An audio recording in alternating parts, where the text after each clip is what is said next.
Sorry, I have to entertain myself here. All right.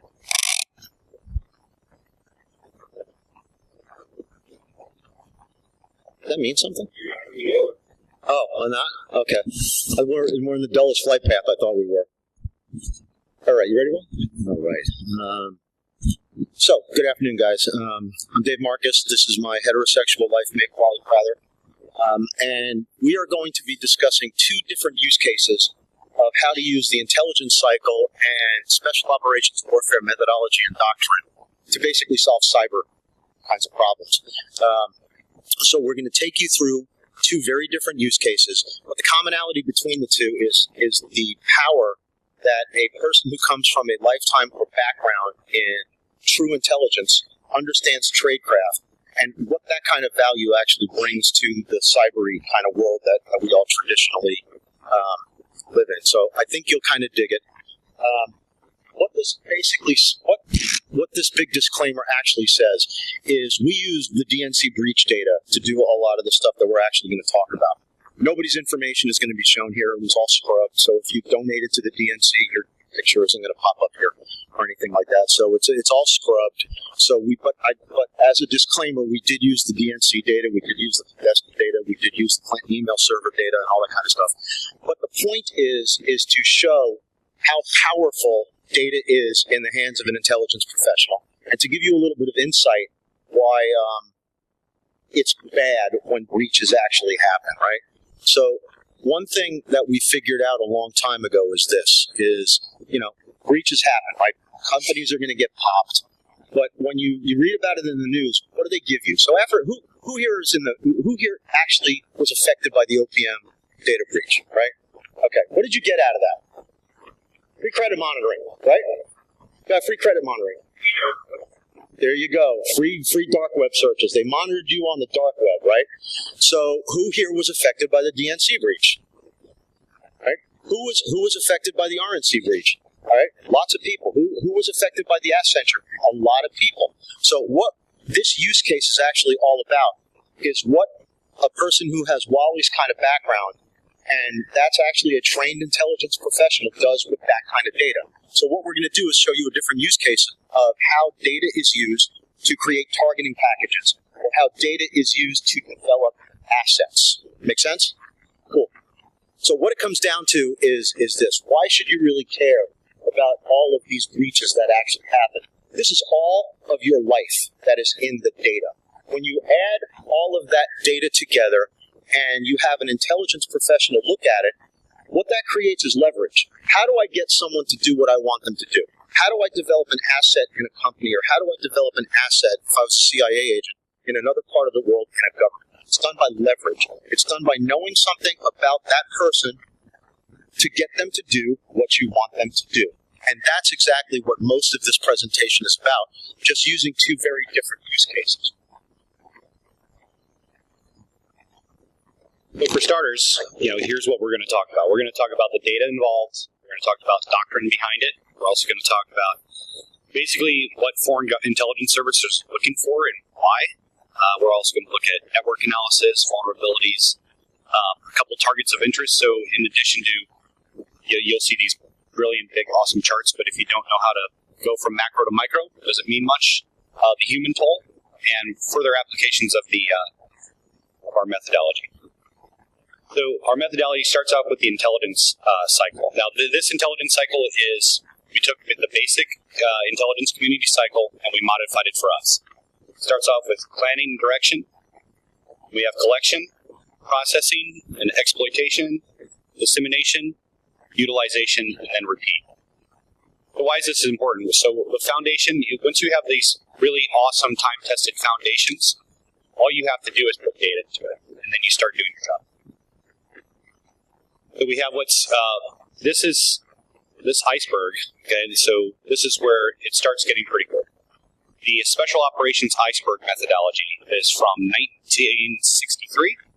On the right, you see the Special Operations, and this is how Special Operations looks at insurgencies. So on the top of the iceberg, you have things that you would typically see in the news. You have small-scale attacks, negotiated settlements, things of that nature. But when you really want to attack an insurgency network, you don't attack the things that are the bright, shiny You attack the factors that allow the activity on the top to happen. And that's the same thing we do. So for us, we don't really care about the bright shining object when it comes to hacking. Those being like hacktivism, large-scale attacks, DDoSes, things like that. We don't really care. That's in the news. Everybody sees it. What we try to dig really deep for is all those underlying factors under the surface, the things that allow the top to happen. By the way, of course, both kind of shocked we were actually kind of shocked at how quickly we were able to adapt arguably 5,000 years of tradecraft to a different problem set. All right, and it speaks well to what doctrine is and why doctrine is powerful when you can actually take established cycles of intelligence creation. Because intelligence is about making a product and making a statement. Medium confidence, low confidence, high confidence. Those things mean something. It allows a general or the person that asks the question to make a decision based upon a level of confidence. And that maps brilliantly to cybers, so to speak. Okay, so talking about doctrine, humans probably the second oldest career discipline. Everybody uses it.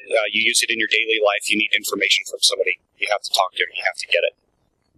So what do you look for when you're trying to develop a human asset? You're looking for the key opinion makers. You're looking for people who know things about adversary intelligence, local political personalities, religious leaders, heads of state, heads of municipalities. Anybody who means anything, or even the person who can go pick up the trash, or the person who can put thumb drive in. And what we look for is placement, access, and accessibility. So that's your placement to the issue, your access to that, and your accessibility to the data that you want. So, for an example, if you were looking at the Iranian nuclear program, who in here would you go for if you wanted information? Anybody got a guess? Who would know the most about the Iranian nuclear program? Said that. Mahmoud Ahmadinejad. So, he has placement, access, and accessibility to the information, obviously. But what he doesn't have, why you wouldn't use him as a target, we look at levels of cooperation, his vulnerabilities. Do we have something that we can use against him to make him want to commit espionage against Iran? Absolutely not. If he does give us information, will it be reliable? And, is there anything that we can use to pull more data on a reliable basis? Probably not. So, let's get into the DNC. Like Dave said, all these numbers are we had real information in there. When we rebuilt the charts, they're all 8675309.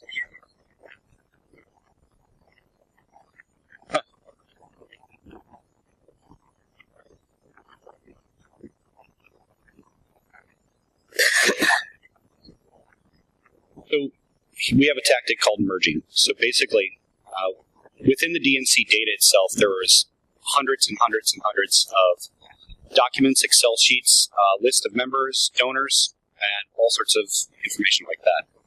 So first thing, let's say you want to do, infiltrate the DNC.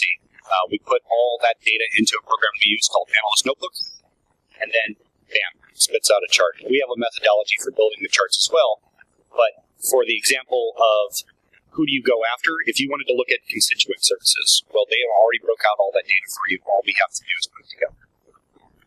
A second example, party affairs. If you want to know, what's next for the party, where they're going to be moving forward.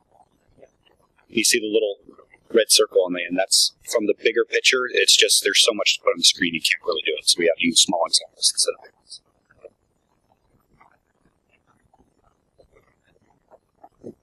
Actually, how structured the DNC. Spreadsheet after spreadsheet after spreadsheet.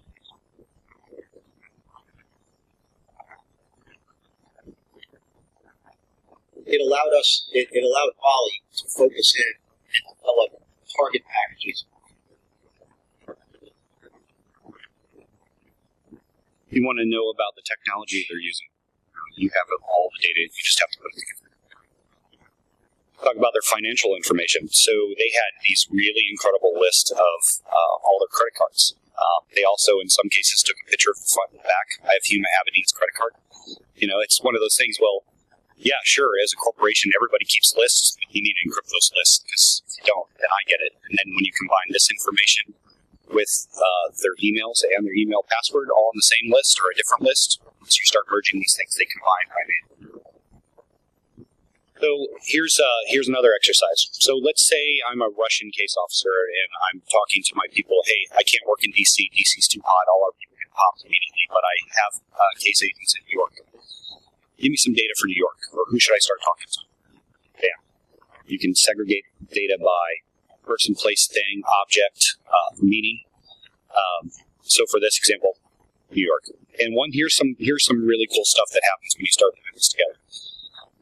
Like there would be one skyscraper in New York, and we see that 175 people donated to DNC. Now we know that a guy lives across the apartment from another guy who donated to DNC. They don't know that. I know that. Let's start talking about if you wanted to start various different phishing campaigns. Really easy to do. So let's say I wanted to target donors with $10 to $15 million in donations, or $10 to $25 million. Well, they broke this all down for us. So what this is a compilation of all these charts right here. So basically six of the large donor charts. Once we merge them together, look like this. And then you can, yeah. So if you want to specifically target somebody, you have all the information. Then you can do further analysis on the individuals, and you can start sending. You already have their email, their personal email, their personal cell. What's stopping you from calling them up, making a compelling argument, or sending them an email saying, "Hey, your personal information was in the DNC hack. Click on this link for further information." Bam. The more focused financial target. And now here's where it gets really cool. So this is the Clinton emails. So the Clinton emails, basically, 41,151 emails. We broke it down, gave each of those emails an individual name. After the individual name, we had sender-receiver information. And what this tells us right here, this is a communication network. So what you can definitely do is you can color code all the different types of emails. So if you want to see how the State Department talks to people with Gmails or Hotmails, you can color code all that. And what this also, another thing this also indicates is called the Pareto effect. The Pareto distribution is basically 10% of your organization does 90% of the work. So people with social network analysis and eigenvector centrality in here, we can say, okay, well, obviously that big blob right there, that's somebody important. They talk a lot. If you want to start targeting people within the Hillary campaign, well, they made list actually titled Friends of HRC list. So we know who our friends are. We know their emails. We know their cell phones. Sorry.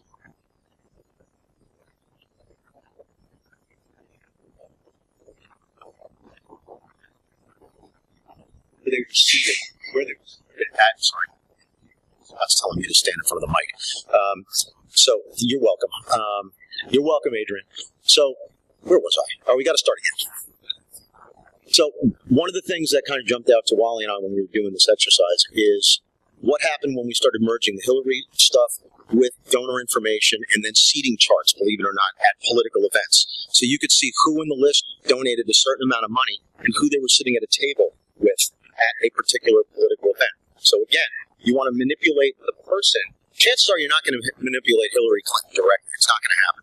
All right. But when you start looking at who's paying to have access to her friends list, it becomes very, very interesting. You see how much money they gave. Oh, that person was sitting at a table with the people who were going to be in her direct staff as she became president. I can focus in on those people, manipulate them, build out their networks, identify their weaknesses. So it was, again, a fascinating exercise into who do you focus in on to manipulate and develop this party. Let's talk a little bit more about merging. So basically, we took all the charts involved, all the financial, all the Excel sheets, and we put them together, and you get this monstrosity right here. And this is probably still only 50% of the data within the hack.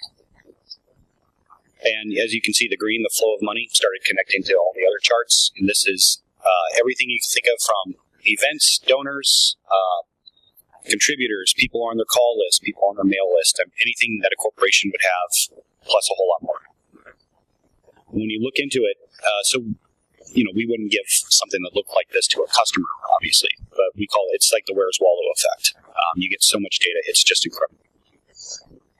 Just to give you an example, this is just the first row. The bottom section here, that's just the first row of data in the master merge. And then the second row, this is just what a cross-section looks like. And that's the bottom section. It's just incredible. It's millions of pieces of data put together.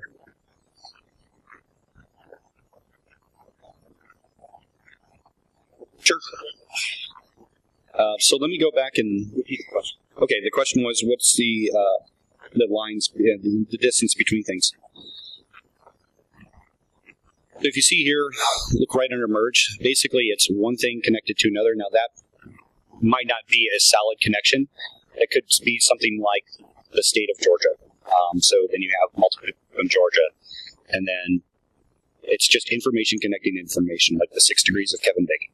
It just keeps going, and just sometimes they get really long. And some of those things are a lot of that's donor stuff, because you'll have a connection by dollar amount sometimes. So that's not really an individual connection between people. It's just, hey, they just all happen to donate this much money. Or location, phone numbers. There's all sorts of reasons. Okay, so good question. People ask all the time. The question was, how long did it take to do this? When I started it, I took 3 weeks straight to start building, and then over the period of 8 months between our customer requests, just whenever I had free time. So a foreign intelligence service or U.S. intelligence service could do all this with a team of 6 in 10 days. No problem. If you had people who all worked in the same methodology, somebody to collect, like an imagery person too, and then somebody to QC.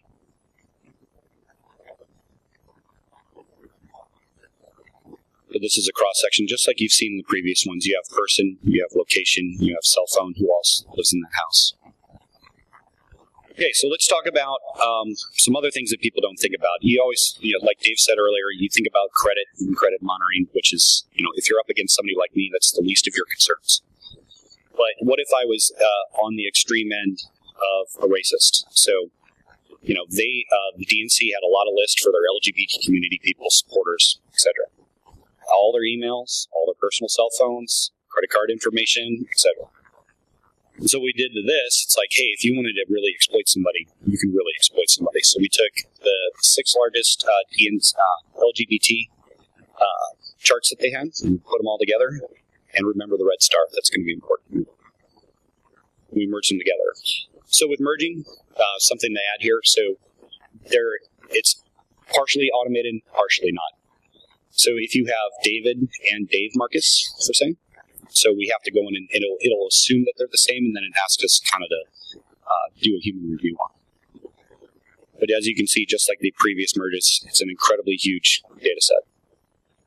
And so the red star. So we had to prove the methodology, so we found a guy. This guy's name's Steve. Everything written here is from one of his websites, and this is what actually a government would do. So you look for somebody with the placement, access, and accessibility. So he's got a huge lobbyist firm. He does a lot of work with both sides of the house. And so you start breaking down his network. So we didn't just use the data within the DNC hack, although a lot of his data was in the DNC hack. Everything from emails, personal information, what parties he's attended, etc., things that he's hosted at his house. And so I pulled information from multiple sources. There's a little more than this, but just for size, social network data, employment data, Library of Congress data, because anytime you pay somebody with a government entity, it has to go through, there's a receipt for the Library of Congress. Clients, political contacts, education, talks, times he's been on the news. So if you look at the very top, right above his picture where you see this little stem, that's what it looks like when you protect yourself on social media. To the left and right, that's what it looks like when you don't.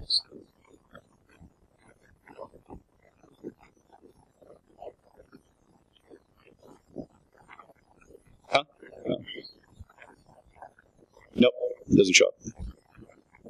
Somebody want to jump up or jump on somebody's shoulders or something like that. Take it up. So the moral of this story is the more you protect yourself, guys like me won't be able to get big bubbles like this. So if this was a real exercise and this was a real intelligence operation, this chart would look much different. I would fully exploit. You can consider this as like 1 level. All right, there we go. And so the Twitter, that's a Twitter on the left side. Or that's Facebook and that's Twitter. I would exploit every one of those. I'd link every friend there and see where the commonalities are even further there. Then I would also go and get all their personal information, all their cell phones, emails, etc.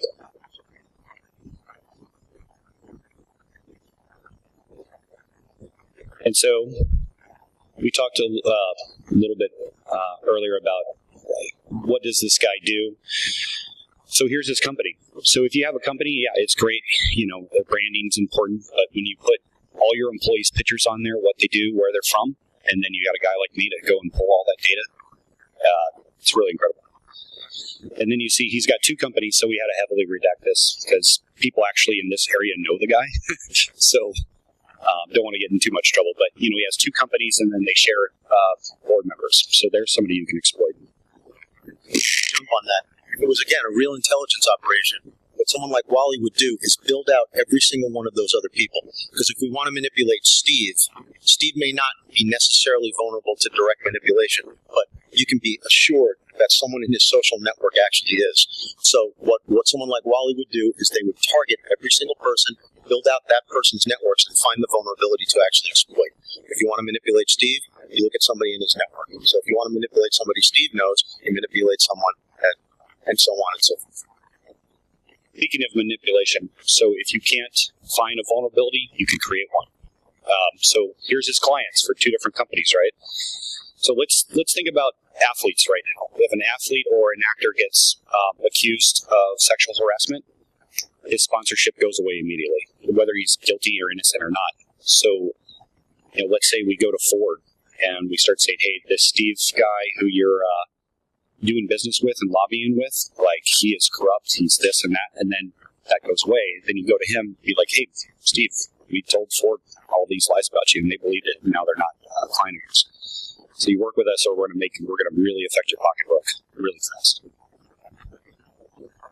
And so another breakout of the social networks. What protected, not protected.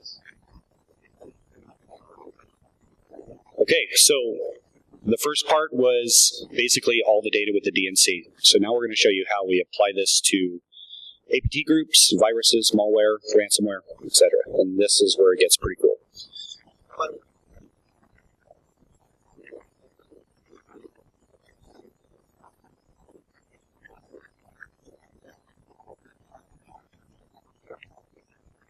So, unbeknownst to me, they touch. And when I started taking these merges, which we talked about earlier, so this is the indicators of compromise for APT10, CryptoLocker, DNC Hack, TeslaCrypt, Locky, Cerber, and CryptoLocker. So you see here, they all touch. For those who don't recognize some of those terms, it's all ransomware for the most part, with the exception of APT10 and the DNC stuff. It's pretty much all ransomware of different varieties that were not thought to be working together or have infrastructure that touched.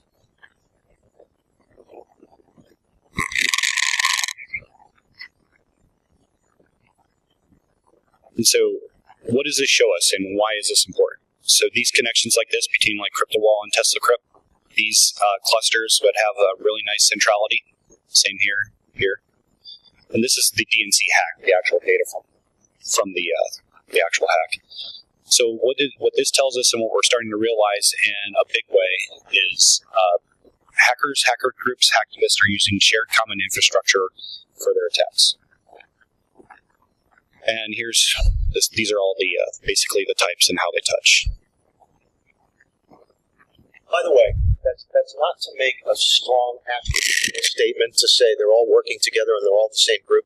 The point actually is to say there's more commonality and there's more things that touch than previously thought. What does that mean? That probably means that the infrastructure that they utilize is weak enough to where different groups are using the same infrastructure, or they buy the same infrastructure access. That happens an awful lot. Certain groups are responsible for maintaining access to assets, and sometimes more than one group has access to said assets. So we're starting to see commonalities in areas that we wouldn't have necessarily thought. We wouldn't have thought APT10 was going to intersect with crypto in any way, shape, or form, or with the DNC stuff. But we started seeing the commonalities in the IOCs. lot of those commonalities are IP addresses, in this case, URLs, PHP URLs. And my, yeah. So was your question?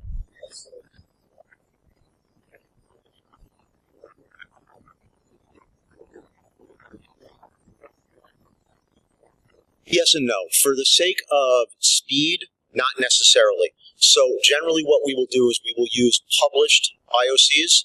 So just basic hash, IP, domain, that kind of stuff.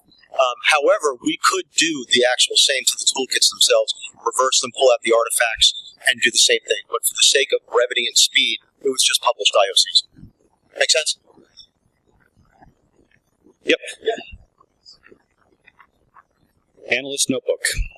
It's by i2. They're owned by IBM now. One of my favorite so far is ABD10. It's really complex. I mean, you just see this thing from an intelligence analysis perspective. This is really awesome. Great clusters. Things are broken out. There's centrality. There's eigenvector. There's all sorts of intersecting pieces in the middle. A lot of those are IP addresses. What I've done for this one now is I've taken out location data because you get essentially it's a false flag. It's like, yeah, they're connected because they're both in Russia or they're both in China or Romania. And that's, yeah, okay, it's a connection, same country, but that's not a direct connection. These are all direct connections. And here's another example of how they touch. And this is the shared common infrastructure. Boom, boom, boom, boom. That Wally and I are probably going to take on this is pulling out, to answer your question, looking at the source code stuff, is when we actually start adding Bitcoin addresses into this as the next step to see how that actually works together, because gut instinct tells us we'll see even more centrality around the money trail.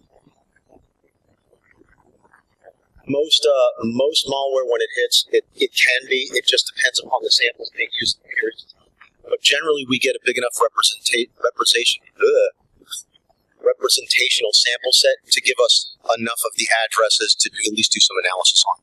And then we can pull the tumblers and figure out which other tumblers they're actually talking to. So believe it or not, the flow is pretty straightforward to track through the crypto sphere. It's not really all that difficult. Just need a big enough representative sample set. But so this will go. If we were to do this same presentation next year, there's going to be even more stuff added into this to see who's using the same tumblers, how much money are they doing. Things like that are a huge eye-opener when you see how much money crypto makes and how much money this ransomware makes and the other one makes. It'll change businesses. And so a separate view of the top 10 ransomware 2016, how they touch. Now, this is totally unenriched, too. So typically what we do, Dave, I, or Rhett sitting down here in the front, we'll take all the basically the public indicators of compromise, and then we put the whole backbone of McAfee data against it. First scene, last scene, where they touch all the pivot points and everything like that. Those all come together. So this is unenriched, and when it becomes enriched, that's where even further craziness happens. So to touch a little bit about the methodology and Bitcoin. So going along with shared common infrastructure, like we just talked about, the same applies for Bitcoins and ransomware. So one of my first projects when I came on board with McAfee was DD4BC was attacking a bank, right? We got all the information, we got the PNGs with the Bitcoin, we started looking at Bitcoin, and we did a full exploitation of that. Months later, the Ashley Madison hack happens, and whenever I build a chart, I have it's called a master merge. I take those charts and I plumb them into the big overall, and I color code them. That's why APT10 is blue. So you can notice on the screen immediately, these are all parts of APT, and go and touch here. So it was really surprising to me that the Ashley Madison Bitcoin wallets were the same, or some of the same. There was like 36, and these 12, touched in the middle. So that's also a shared common infrastructure within financial resources as well. So what Wally actually did was, this was the DDoS that happened. What Wally did was actually took the email addresses that were sent to the victim, exploited the email addresses to the social media accounts, to actually finding a place where the person behind the actual attack was buying a car, and then mapped it back to the other endpoint. So he was actually able to go from all just the digital stuff through social network analysis to the actual physical human being responsible for the attack, and then map that back to other attacks. About 2 weeks period of time that it was to go from DD4BC attack against a specific bank to it's that guy buying a car, and it took about 2 weeks worth of work. And this kind of breakout kind of became the focus of a lot of the work that we do going forward, is finding those kinds of commonalities, because more and more we find out that the people behind any one particular attack are behind a lot of other particular attacks. And by actually tracking things like the Bitcoin addresses, it's immensely trackable. It's anonymous, but it's not anonymous in a way it's immune to exploitation through Wally. Because we look for the connections. We're not necessarily looking for the person. We're looking for what IP addresses are doing Bitcoin transactions, what other addresses is it talking to, what other tumblers is it talking to. Build out the social network of those communications. And you're going to find somebody buying something with a particular Bitcoin that maps back right into that cloud. And it's immensely quantified.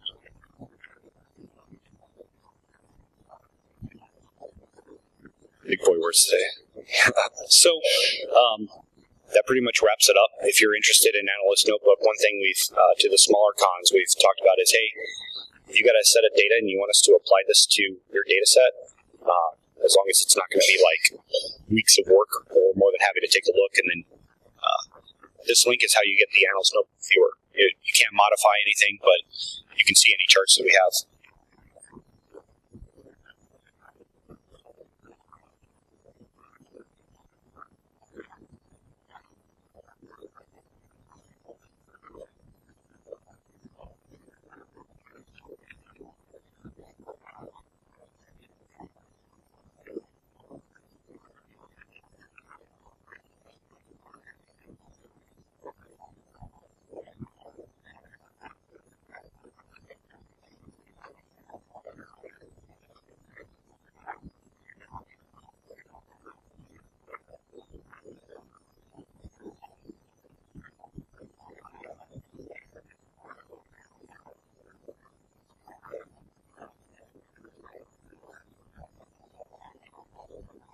Quite frankly,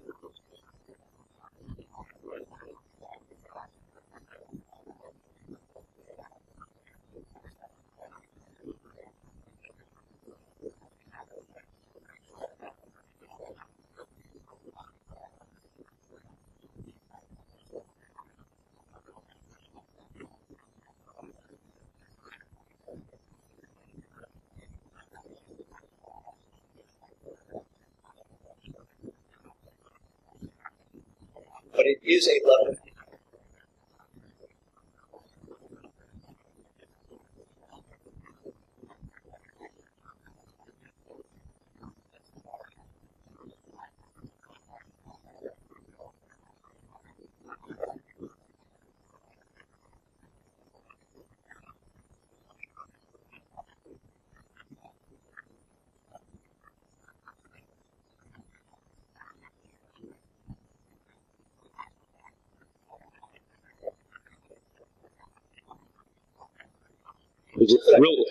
Real quick though, you guys can take a picture of this and you can apply this to your work.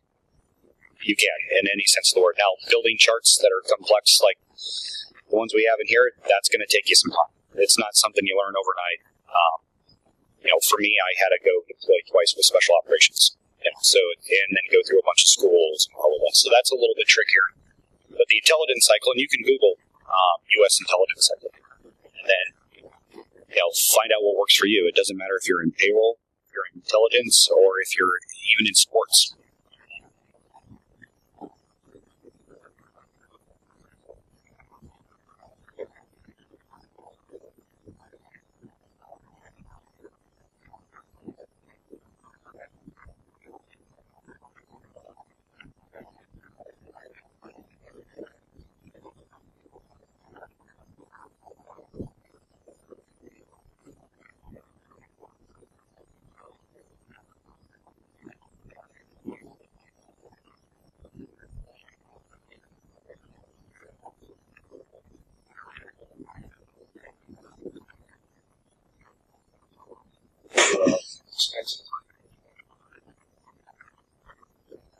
Sure.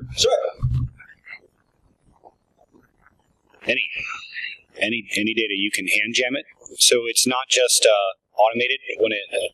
The question was what kind of data can Analyst Notebook? And JSON, Excel or CSV, any Word doc.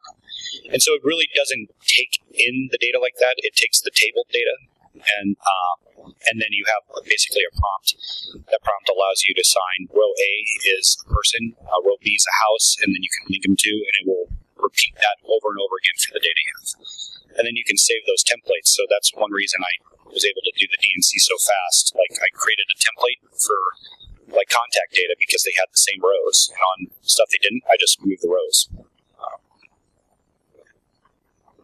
Now, from one contact list who actually had a certain level of network access on the DNC charts that were specific to network operations, because we found the common fields and the common tables. And again, when you start merging all that data together, that's the kind of magic you get. So it's not just such and such admin, it's such and such admin with access to all these different assets and all these different networks and all these different devices. It's a powerful tool in the hands of a trained. So another cool thing about the DNC, they had all their budgets in there. So we had their cybersecurity and IT budget. It's like $35,000. It's like, well, probably should have invested a little bit more, And it's like that seems it seems incredibly low, incredibly low. And then they don't even hire these people. They're just part time, between election cycles for years. So. And and it's not to beat up on the DNC or anything like that. The data was published, right? If this was the RNC that this happened to, we could do the same darn thing. If we wanted to do this to another breach like the OPM stuff, we would get even better. So it's. I don't want you guys to think about the data that we're looking at. The data is just one example of the product and methodology that is applied, because we could do the same thing. Wally could do the same thing to any data set that's out there.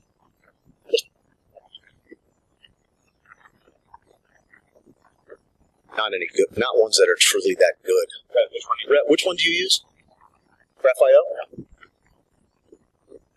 So I'm sorry. So the question was: are there any open source tools that are of the same level that Analyst Notebook is? And you had said Graph.io, and what else?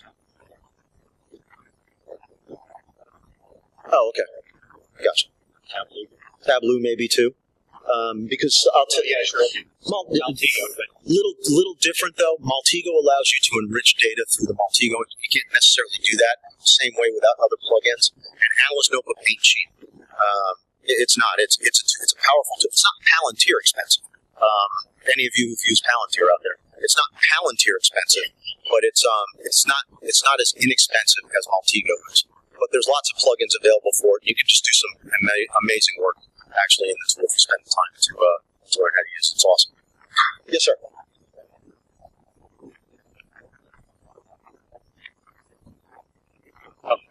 The question was this for a customer, or no, this was totally on our own. It's just initiative-driven project, just to prove methodology. So previous years, our talk was building an applied intelligence cell. And so like how we put together our cell, and then all about methodology and all about social network analysis. This is kind of like the follow-on to the original. And so it's, no customer. Sure. Yeah. This one?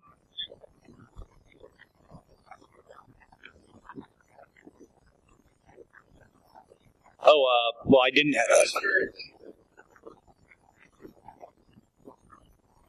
It's all on for this. It's all URLs, IP addresses, and I think a handful of pivots and domains.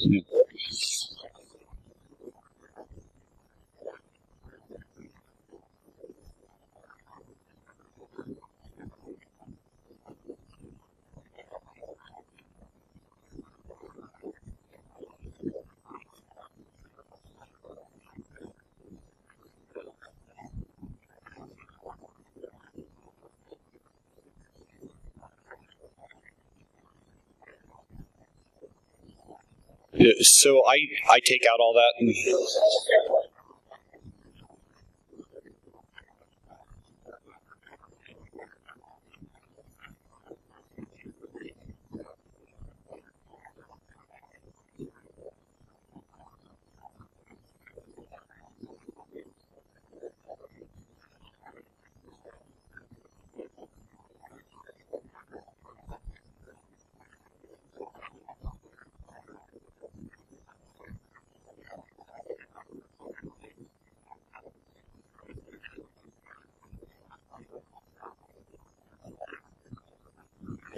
And so I took out all the stuff that could create a false flag, things like the country of America as an icon. I take all that out, and that really lessens your false positives connections between groups. Because just being in the same country, that's not a connection.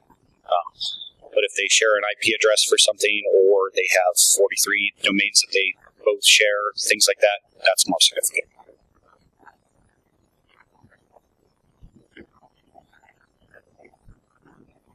Sure. Oh, who's first? Let's do you.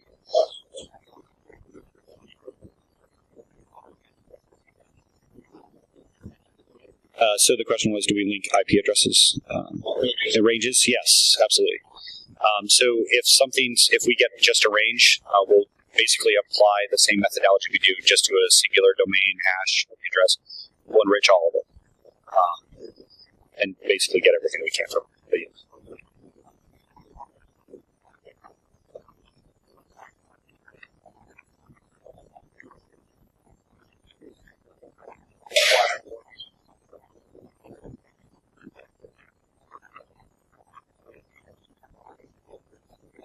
Mm-hmm. Yep.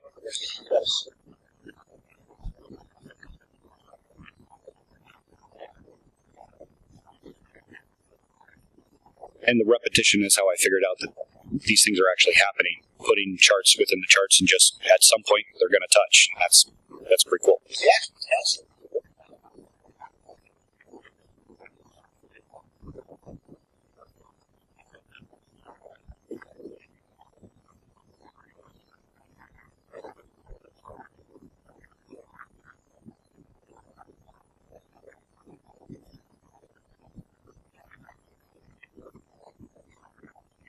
And some of them are not as significant as others, But seeing that they touch, that right there is it doesn't answer a question; it creates a new question.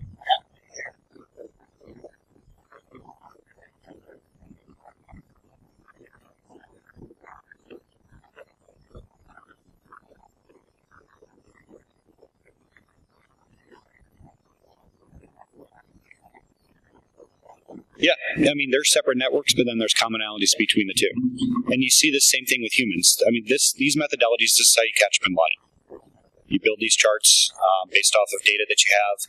You even download entire phone books, things like that. Just any day you can get a hand on, and then eventually you find point A, point B, point C, and then that can take years sometimes, and in real intelligence operations. Sir.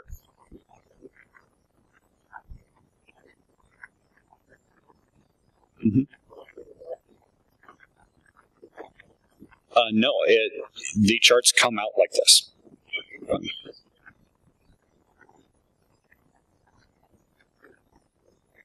Oh, sure. So that's a great question. So we have we call them tiers, exploitation tiers. This would be a singular enrichment. So that's basically you have the type, which we have an icon for the ransomware, and then what's connected to that type. And so that's a tier 1. A tier 0 would be we enrich what we enriched. Tier 3, we enrich what we enriched. And so after 3 different steps, like an IP address, and then you have the domains and where those domains touch and all the hashes involved, it gets really cloudy really fast. And then once, the one downside to this methodology, once you get too big, it's hard to see. But when you keep it small, focus on the connections. Or the same with people. So it's like, hey, people who have the information that you need, they all hang out here. They all drive these cars. I mean, those are the questions you answer. Size isn't necessarily the goal, but the goal is to see the connections, and then you go from macro to micro. And so then you have, I would enrich sections like this, where you have these really big clusters that connect one group to another. Instead of enriching everything, I would enrich just that and see what that looks like.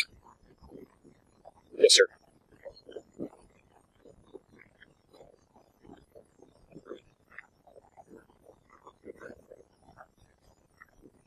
So let me repeat the question. Is basically does this indicate that maybe possibly members of APT-10 are working part-time with other groups and they will take this? If it was a North Korean APT group, I think that's probably something I would explore. I wouldn't necessarily think that based upon this chart, but I would consider it something worth exploring. Or are they renting out an infrastructure, or did they just leave something wide open, right?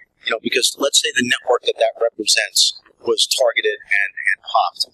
And if it was wide open, it simply may have been opportunity. So there could be a gazillion different reasons. I wouldn't necessarily think that particular group is farming out their services for that. But again, if it was the North Koreans, that's probably something I would look at. Maybe it's a SWIFT network that is in between two. That's definitely possibly. Well, yeah, if it's a SWIFT banking network, which the North Koreans like to target, and would I expect to find crypto there? You're darn right I would. So again, it just depends on the adversary of the group and everything else. But it's worth looking into to figure out why in the heck are they touching it in the first place. That's a good problem to try to go out.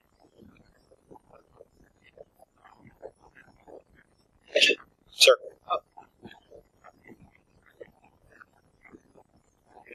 Yep. It might have been a Forerunner. It was a Toyota for sure. So. He's Malaysian. He's Malaysian. Yeah. Is it a picture? Huddle? You know who it is. Of course. Took a while. Any questions?